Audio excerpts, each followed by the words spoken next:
¿Cómo les va? Muy buenos días, buenas tardes, buenas noches. Estamos aquí en Fusión Crear. Soy Patricia Uriburu y hoy tengo un placer inmenso de hacerle una entrevista a una gran artista que pertenece al staff del programa, que se llama Andrea Vallejos, una artista plástica increíble de la ciudad de Guernica, provincia de Buenos Aires. Pero, ¿cómo andas, Andrea? ¿Cómo estás? Un placer. Hola, ¿cómo le va? ¿Cómo están? Bien, Gracias, bien. ¿cómo estás? Quiero contarles, bueno, a la gente que posiblemente ya te han visto esta semana, pero bueno, que te quiero aprovechar un poquito más a través de una entrevista, porque bueno, tu forma, tu arte es muy especial y es muy específico y no todo el mundo sabe los orígenes, quizás, ¿viste? Entonces, nos enseñaste esta semana, por ejemplo, cómo es el dibujo dentro de lo que es.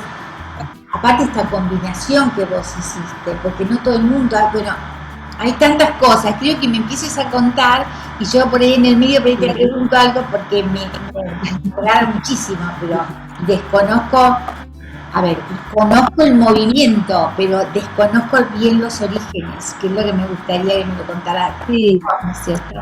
Te escucho. sí. Cuando hablamos de surrealismo metafísico, sí, nosotros tenemos que irnos un poquito atrás a la historia, ¿sí? Y hablar un poquito de las vanguardias. La pintura surrealista metafísica es una vanguardia artística de la zona de Italia. Estamos hablando del 1914, 1920 más o menos. En ese momento lo que se trabaja es el surrealismo en realidad, porque surge la vanguardia. El surrealismo surge a partir de las investigaciones de Freud con los sueños. Entonces, lo que toca el surrealismo es toda esta concepción de la idea del inconsciente y de cómo uno sueña y cómo puede esa imagen trascender en una pintura, ¿no? Eso por un lado. Pero dentro del surrealismo se abre una línea distinta que tiene que ver con otras concepciones que aportan los objetos. ¿Sí? O sea, nosotros lo que trabajamos el concepto de los objetos dentro de la obra. ¿Sí? Entonces lo que hace De Chirico, que es uno de los representantes más importantes dentro del surrealismo metafísico, lo que muestra él en su obra es la presencia del objeto como desubicado o descolocado de la imagen. ¿Sí? Entonces, el objeto aparece diciendo algo que tiene que ver con su esencia, con la esencia de lo que es. Entonces ahí se marca la diferencia. Dijimos que el surrealismo, por un lado, trabaja todo lo que es la idea de los sueños, ¿sí? De las investigaciones, del inconsciente, y el surrealismo metafísico involucra la metafísica, ¿sí? La metafísica de Nietzsche, ¿sí? Que habla de la sinrazón del ser humano, que el ser humano vive y su razón de ser es la sinrazón misma. Entonces acá aparece la concepción de los objetos, ¿sí? Entonces por ahí nosotros cuando vemos elementos que empiezan a aparecer en la obra o objetos que aparecen en la obra, uno por ahí, más allá de verlo y pensar, colocó una silla, como pasó con Picasso cuando empieza a trabajar el collage y cuando empiezan a aparecer objetos en la obra, uno empieza a ver el objeto en la obra y trata de entender por qué el artista puso el objeto en la obra. Entonces va a haber personas que digan, es una silla, un simple objeto que está ahí. Y va a haber otro que va a poder contextualizar el objeto dentro de la obra. Ahora, y es ahí... Perdón que te interrumpa un minuto. Hablaste a Picasso, pero a Picasso nosotros lo cerramos más que nada dentro del cubismo.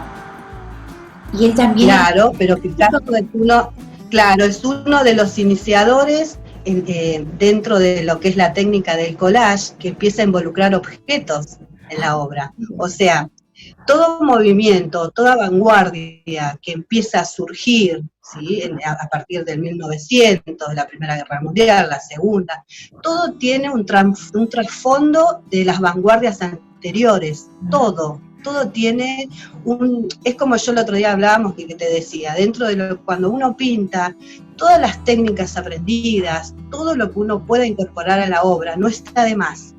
aunque uno se ponga a hacer, no sé, un decoupage dentro de la obra, hacia la obra en sí, porque uno se apropia de diferentes técnicas, diferentes vanguardias y diferentes movimientos para crear.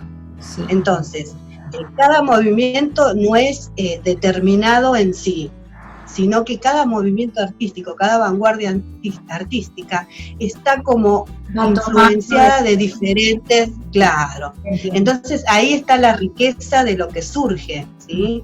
Entonces el arte metafísico cuando surge y va tomando de otras líneas artísticas, sucede esto, ¿sí? Sucede que aparecen los objetos en la obra y uno puede contextualizarlo.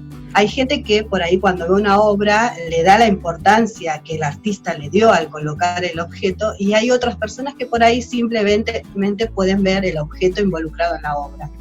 Entonces, ahí está también el encuentro con el espectador, que es la parte importante que también hablábamos.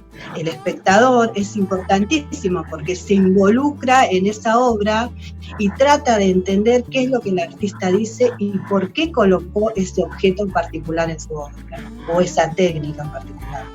Entonces surge esta idea de los espacios, del encuentro de los espacios. Entonces uno puede trabajar una imagen hiperrealista o realista en conjunto con la presencia de algún objeto o algún elemento que no es tan real. Entonces trabajamos los espacios y podemos crear la obra diciendo cosas. Sí. El artista cuando crea arte dice, ¿sí? Siempre hay un mensaje, Andrea, porque, a ver, en determinadas, siempre hay un lenguaje inclusive subliminal, ¿no? Porque si no es a través del dibujo, de pronto en el hiperrealismo, es quizás también a través de la combinación de colores, siempre hay un mensaje, siempre hay, de alguna manera te llega. Pero en el caso de la obra metafísica siempre hay un concepto, siempre hay algo, un mensaje definitivamente que el artista está queriendo dar, y ese mensaje debe ser claro para el que lo está observando, o el que lo observa le puede dar otra interpretación. No, el que lo observa puede dar otra interpretación diferente, es así.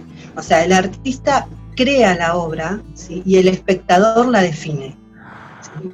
Porque el artista no quiere ni determinar, ni generar ideologías, ni provocar pensamientos que no es tan propio involucrarse con la obra, que el espectador tiene esa posibilidad, ese plus de poder entender de otra manera, y eso está buenísimo, y es a lo que aspira mi trabajo por ahí, ¿no? A que yo pueda presentar un trabajo y que la otra persona se involucre de manera que le busque la vuelta y que pueda entenderse a sí mismo dentro de la obra.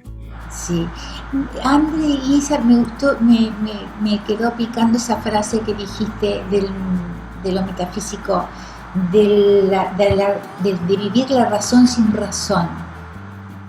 ¿Cómo la definirías vos? Sí, en una de las frases, que trabaja Nietzsche, dice que el árbol es árbol en sí y él no tiene la razón de saber que da aire para respirar. Entonces el árbol existe sin razón de ser, sin razón, sin saber que tiene esta función de ser para el otro. Entonces es la sin razón del ser mismo. Entonces el ser humano es un poco así, ¿no? Esta cosa de que uno siempre está buscando ese qué que puede dar o dejar. Y bueno, a mí me funciona que a través de lo que puedo llegar a pintar o a crear, yo creo que esa es mi sin razón. Vamos. Y por ejemplo, con respecto a los objetos, ¿qué objetos? Porque cuando diste esta clase esta semana, recuerdo que decías, voy a dibujar o dibujo sin pensar, sin corregir. A ver, explayate más en eso, me gustó. Sí, porque la persona en sí tiene un plus mágico, que es lo que el arte intenta desarrollar. Entonces, ¿para qué inhibirlo? ¿Para qué borrarlo? ¿Para qué no hacerlo? Si es lo que soy y lo que digo. Yo plasmo, yo cuando estoy dibujando, pintando, es mi plenitud toda la que está ahí. es la propia esencia de lo que está dentro de mí. No estoy hablando del ser en sí, ¿sí? No estoy hablando de mi persona y de mi perfil en la sociedad. Yo en ese momento que es único, cuando uno crea o cuando uno dibuja, o por eso yo a mis alumnos yo siempre les digo, siéntense libres al dibujar, porque yo cuando veo sus dibujos, los estoy viendo realmente. Cuando veo lo que ustedes están haciendo, yo los estoy viendo en su plenitud, estoy viendo en su esencia lo que son. Entonces por eso la libertad de dibujar o pintar a como a uno le sale, porque yo creo que ahí está la diferencia, en ese plus que somos cada uno. ¿Y hace falta saber dibujar? ¿Cómo? ¿Hace falta saber dibujar para hacer ese estilo de...? ¿No? No hace falta saber dibujar ni pintar. Es uno el que surge en la pintura. Obviamente, uno, yo te decía, se apropia de las técnicas, ¿no? Sí, porque las técnicas son necesarias. Yo estoy viendo los tuyos atrás que son maravillosos y te diría que sabes dibujar. Hay técnicas, sí, obvio, pero eso te lo da la práctica, ¿sí? La práctica te lo da. Eso te lo va dando la práctica y la propia búsqueda. Porque en esta cuestión de uno querer jugar con los espacios entre la realidad y la no realidad, o la metafísica del objeto en sí y lo otro, uno tiene que apropiarse de recursos. Los recursos son necesarios. Sí. Eso uno practica y sigue pintando y busca y se conecta. Y después de todo ese combo que uno tiene guardado, tiene que surgir lo que es, lo que uno tiene que guardar. A mí me parece que esa es la parte más importante del arte. Elige tu herramienta, tu ser elige la herramienta con la cual se va a identificar en su obra, ¿no? Bueno, es así. Yo lo que noté en tu obra, por ejemplo, que me llamó la atención, es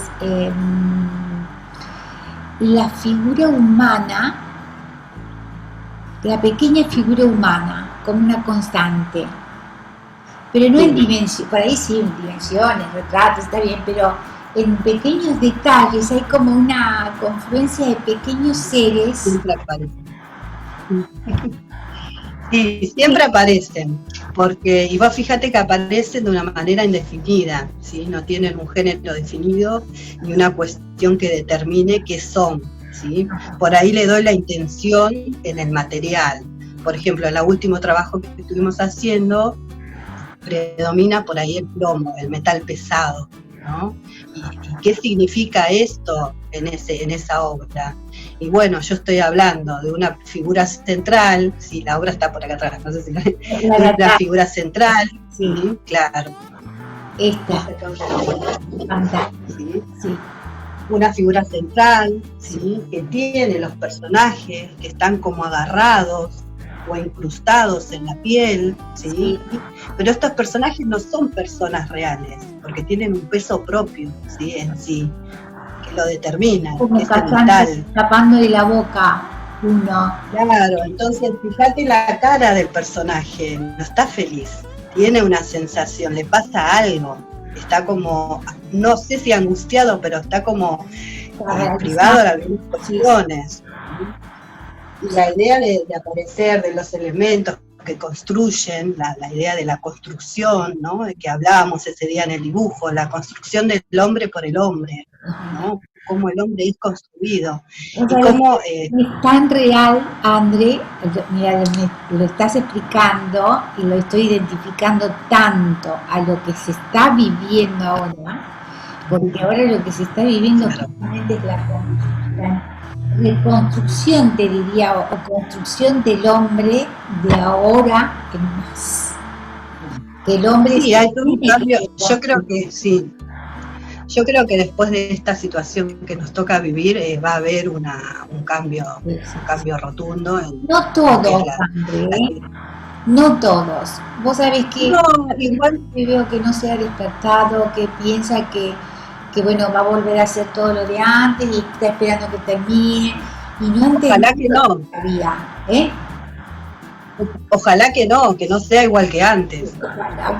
Yo pretendo que nuestra sociedad crezca y que no sea igual que antes, que podamos aprender y crecer, porque yo creo que esta etapa era necesaria, la necesitábamos.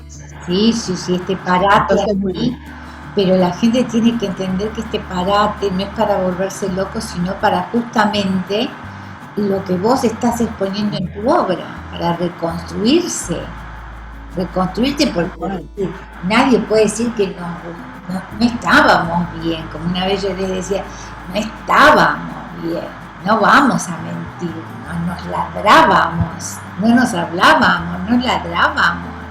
Es decir, hay toda una cosa que, viste, que yo a veces no quiero hablar porque, bueno, siempre uno entraría en la política o cosas así, o sea, que no me interesa porque está fuera de mi realidad. Claro, no. Pero, y el arte siempre, claro, el arte siempre roza la cuestión política, religiosa, los grandes dilemas universales. Claro, pero aparte es testimonial. Vos querés saber la historia de una sociedad, las costumbres de una sociedad. Lo único que tienes que hacer es observar su arte y ahí lo vas a ver transmitido. Pero y lo que estás haciendo ahora es realmente reflejar toda esta nueva conciencia que se está dando. Por eso me encantó tu obra, me encantó, aparte la tenés muy claro cómo se manejan los elementos y las herramientas, cómo se transmite cada una de las cosas que sentís, y me encanta que se lo puedan enseñar a la gente, porque yo creo que habrá mucha gente que tiene tus mismas inquietudes y que a veces no las sabe expresar. Por eso necesita una guía, como vos decís, los dejás y los ves. Y después veremos. Sí, en realidad, sí, la finalidad del arte a mí me parece que tiene que mostrar esa parte, ¿no? Esa parte que tenemos de lo que nos hace únicos, ¿sí? Porque acá vienen muchas personas que vienen y me dicen, ay, no sé dibujar, quiero dibujar. Bueno, mostrame, empecemos, hagamos, y después vemos si tenés que aprender a dibujar, porque capaz que tu dibujo es muy bueno y rompe todos los esquemas, y hay gente que yo le digo, mira, yo mucho no tengo para enseñarte, porque lo que vos haces es muy bueno, entonces yo prefiero encaminarte a desarrollar lo que vos estás haciendo, y no enseñarte cosas que por ahí te van a estructurar o te van a encerrar, y después va a ser una frustración que no lo vas a poder manejar. Entonces, encaminate en lo tuyo. Pero ¿sabés qué pasa, mi amor? Estamos acostumbrados, vos bien dijiste, claro, enseñar, sí. Estamos acostumbrados a que nos enseñen cómo son las cosas. Sí.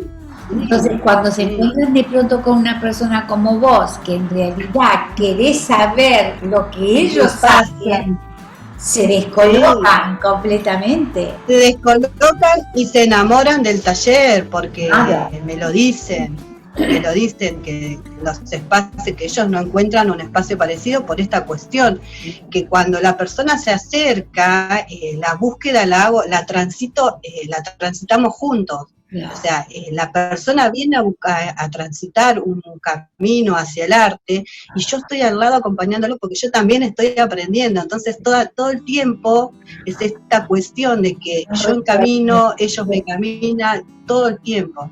Entonces ahí es el aprendizaje pleno para mí. Entonces funciona de esa manera. Vos sabés que yo tengo la ilusión, André, de que, bueno, cuando termine este año, las cosas, por lo menos simplemente podamos salir nomás, y me encantaría armar una exposición con todas las obras de los artistas del programa, por supuesto, y bueno, después cada uno hará de sus artistas, pero así por tener un espacio para que se pueda mostrar todas las obras que se han hecho este año, que son muchas, van a ser muchas, de una calidad increíble, hermosa. Yo te agradezco profundamente que estés con nosotros, porque nos enriqueces horrores, no solo al programa, sino también al público, a la gente que hace tantos años nos sigue a través de Fusión Crear. André, bueno, te agradezco mil por todo. esta semana va a salir no solo esta entrevista, sino que va a salir ya la pintura de tu obra. Porque Claro. supongo que también te habrás tenido mucho que decir. Y bueno, seguí enseñándonos, porque enseñándonos no, educándonos, sacando lo que tenemos nosotros. Y A mí me gusta decir trascendiendo en el otro. perfecto, señora, me encantó. Estamos en la misma onda, me parece. André, muchísimas gracias. Mandé un beso enorme a Mica. Y Bueno, muchísimas gracias. Perfecto, gracias a vos. Bueno, y bueno, muchísimas gracias, nos vemos cuando gusten. ¿Cómo? Que nos vemos cuando gusten. Sí, por eso te Podemos pido, a todos, aparte que hay que recordarle a todos el público maravilloso, no solamente de Argentina, sino que a través de esto tenemos una oportunidad tremenda, en el caso de Andrea como los otros artistas, que dan clases online, y clases y seminarios, y bueno, las clases, como dice Andrea, me parece que serías un taller que yo elegiría para ir. Muchas gracias, muy amable. Sería fantástico y me relajaría mucho, porque como vos bien dijiste antes, el tema del dibujo, esa señora que se te hace, yo sería una de esas señoras que se te acerca y te dice, por favor, enséñame a dibujar. Porque para mí es algo que me paraliza completamente. Y hoy estás dando... Paraliza, sí. Y vos fíjate que el dibujo paraliza porque tiene una cuestión muy, muy profunda, que es concretizar lo que uno ve y lo que uno piensa. O sea, fíjate qué importante que es, ¿no? Y a veces concretizar el dibujo como uno lo piensa y como uno lo siente, la fuerza que tiene ese dibujo. Sí. Por eso yo siempre prefiero ver cómo es el dibujo para ver si realmente hay que hacerle alguna proyección o no, porque, y bueno, y está el que sí quiere técnica, y bueno, vamos con la técnica que es algo más frío y es otra cosa más precisa, pero sí, pasa por ahí. Cada uno tiene su forma de expresarse. Por supuesto, todo es válido. La señora me va preparando todas las cosas lindas que hace. Bueno, muchas gracias. Seguramente. Te mando un beso enorme y bueno, la semana que viene te vamos a ver 2 veces, así que la gente va a estar contenta. Muy amable, muchas gracias. Bueno. Nos estamos viendo, adiós. Gracias. Y ahora me despido del programa y de la gente, del público. Espero que les haya gustado y sobre todas las cosas espero que les haya servido, porque en la vida no se hacen las cosas de una sola manera. Hay muchas maneras y todas son válidas. Y lo increíble y lo maravilloso es enriquecerse aprendiendo cada una de esas. Y acá tenemos un gran ponente. Así que un beso enorme a todo el público de Fusión Coral. Un beso enorme para todos. Espero que les haya servido.